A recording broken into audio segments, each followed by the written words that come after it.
Bonjour, merci de nous retrouver. Bienvenue dans Réveil Foot, le podcast qui donne une voix forte et lucide au football africain. Aujourd'hui, nous abordons une question essentielle qui touche la jeunesse de notre continent. Pourquoi tant de jeunes footballeurs des talents africains échouent-ils malgré un potentiel exceptionnel ? Pour répondre à cette question, nous recevons dans l'épisode 2 de ce podcast Réveil Foot, Francis Abalo, administrateur du sport et consultant. Merci de m'accueillir sur ce plateau pour aborder cette question essentielle qui touche notre jeunesse et le football africain. L'Afrique fourmille de talents, déborde de talents, et pourtant, très peu arrivent à percer. Pire, beaucoup abandonnent, se perdent ou se brisent en chemin. Est-ce une malédiction? Non, c'est un système défaillant. Ensemble, nous allons dévoiler les vraies raisons, les vrais codes de cet échec programmé et aussi apporter des solutions concrètes à notre portée. L'une des premières raisons de cet échec est le manque cruel de structure. Trop souvent, nos jeunes talents grandissent dans un environnement où l'encadrement technique et éducatif fait défaut. Il n'y a pas de suivi, pas de plan de carrière. Beaucoup de ces jeunes n'ont aucune idée de la direction à prendre une fois qu'ils arrivent à un certain niveau. Je me souviens de nombreux jeunes talentueux qui avaient l'étoffe des grands, mais qui ont abandonné pour des raisons qui semblaient hors de leur portée. La pression était trop forte. Ils n'étaient pas prêts. J'en ai vu beaucoup partir tôt. Ce témoignage nous impacte particulièrement parce qu'il résume bien la réalité. Trop de jeunes, pourtant dotés de talent, sont laissés à eux-mêmes face aux défis du football. Et Dieu sait qu'il y en a des défis dans le monde du football, dans l'univers du football. Un autre problème majeur, l'absence d'orientation et de formation. Les jeunes joueurs n'ont souvent aucun accompagnement scolaire ni psychologique. La pression de réussir dans le sport entre en conflit avec leur étude, créant ainsi un dilemme insupportable pour beaucoup d'entre eux. Un conflit entre le sport, le football et les études qui me fait penser à une citation « L'éducation est la clé de tout. Un homme sans éducation est comme un arbre sans racines. » C'est donc rappeler que associer les études et le sport devrait être une préoccupation majeure de ceux qui forment nos jeunes footballeurs. Mais il y a pire encore.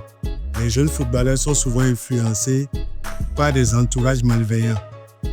Agents opportunistes, familles mal orientées, clubs sans éthique.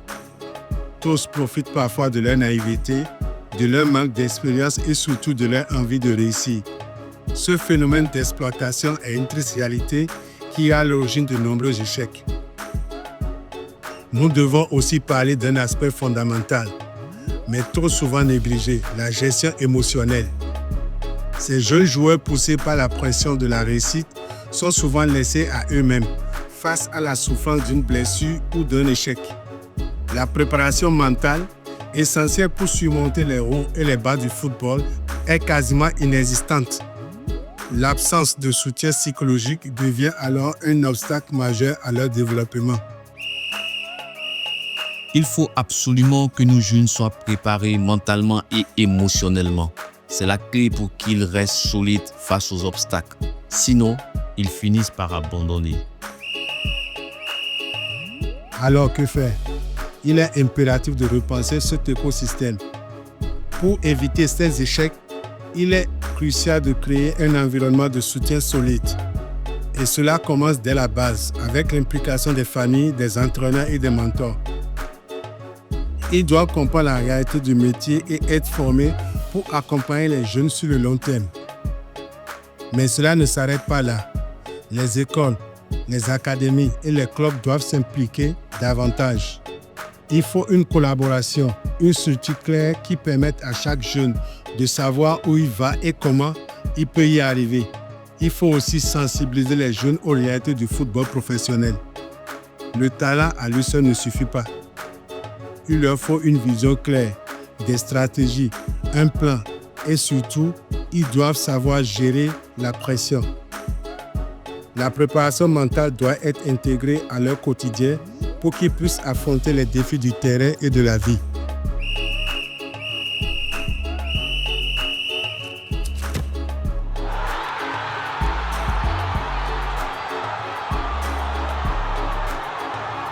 Monsieur Francis Abalo, en résumé, quelle solution proposez-vous en vous basant sur vos longues années d'expérience dans le milieu du football pour résoudre les 5 points que nous avons soulevés et explorés tout au long de cet entretien?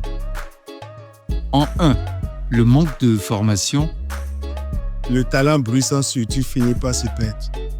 Un joueur européen ou sud-américain, dès l'âge de 10 ans, est intégré dans un système encadré avec éducateurs diplômés, suivi scolaire, nutrition et psychologie. Chez nous, trop souvent c'est le chaos.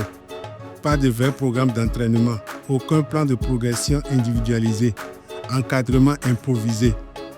J'ai rencontré un jeune défenseur camerounais excellent dans le duel.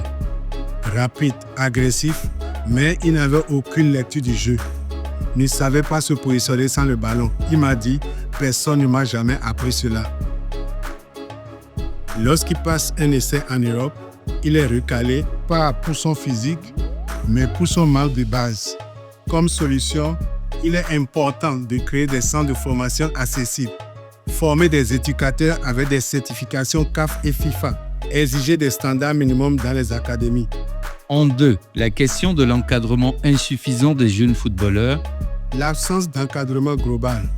Un joueur, ce n'est pas qu'un corps, c'est aussi une tête et une vie. Beaucoup de jeunes arrêtent l'école très tôt, mangent mal, dorment mal, vivent sous stress ou pression familiale. Ils sont formés pour frapper fort, courir vite, mais pas pour durer. Un jeune malin très doué a tout quitté à 15 ans. Famille, école et amis. Il a intégré une académie où il dormait à 12 ans dans une pièce sans suivi. À 19 ans, il était épuisé mentalement et physiquement sans diplôme, sans avenir.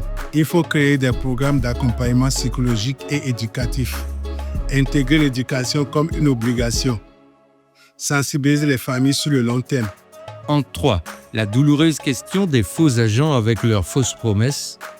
L'illusion des faux agents et rêves vendus, c'est aussi un véritable problème et la cause de beaucoup d'échecs. Le rêve est devenu un marché et certains y font fortune sur le dos des jeunes.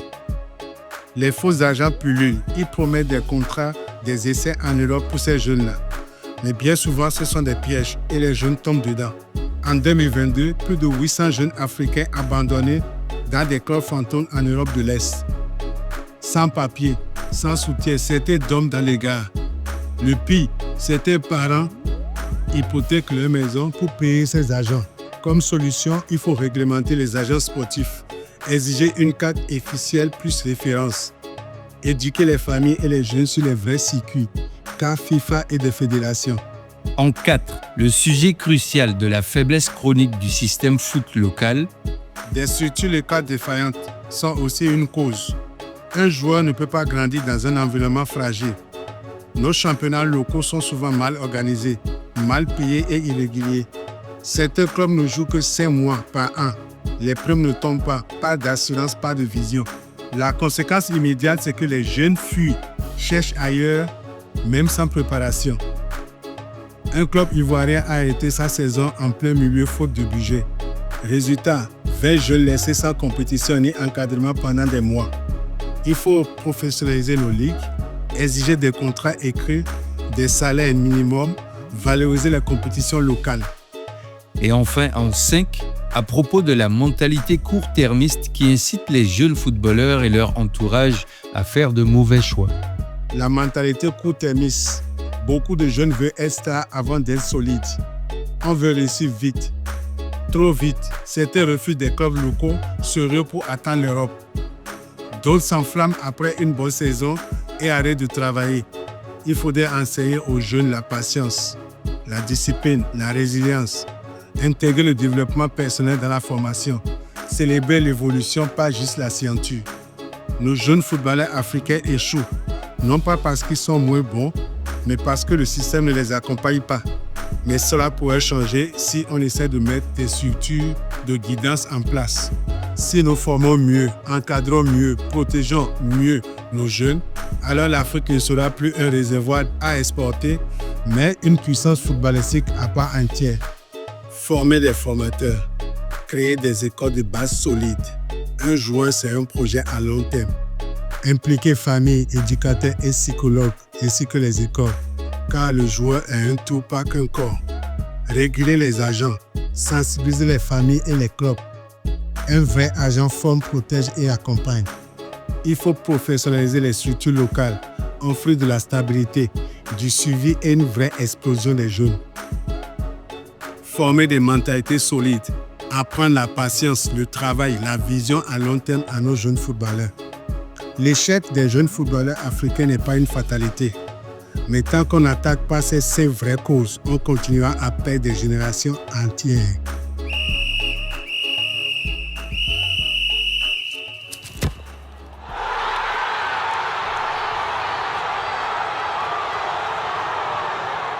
Merci Francis Abalo. Nous allons revenir à coup sûr sur cette thématique pour développer différents aspects, différents angles, pour questionner l'échec des footballeurs africains, des jeunes footballeurs africains.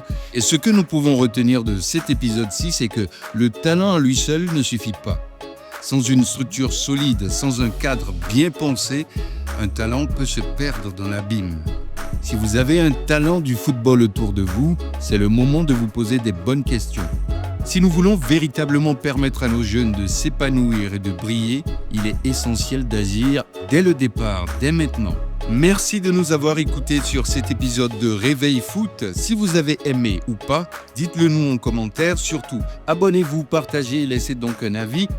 Le football africain mérite un rayonnement plus grand. Il mérite d'être entendu et vu de partout dans le monde. Et chaque voix compte. Ensemble, faisons entendre la voix de la jeunesse africaine, la voix du football africain et accompagnons nos jeunes footballeurs vers un avenir brillant. Merci. Rendez-vous au prochain épisode de Réveil Foot.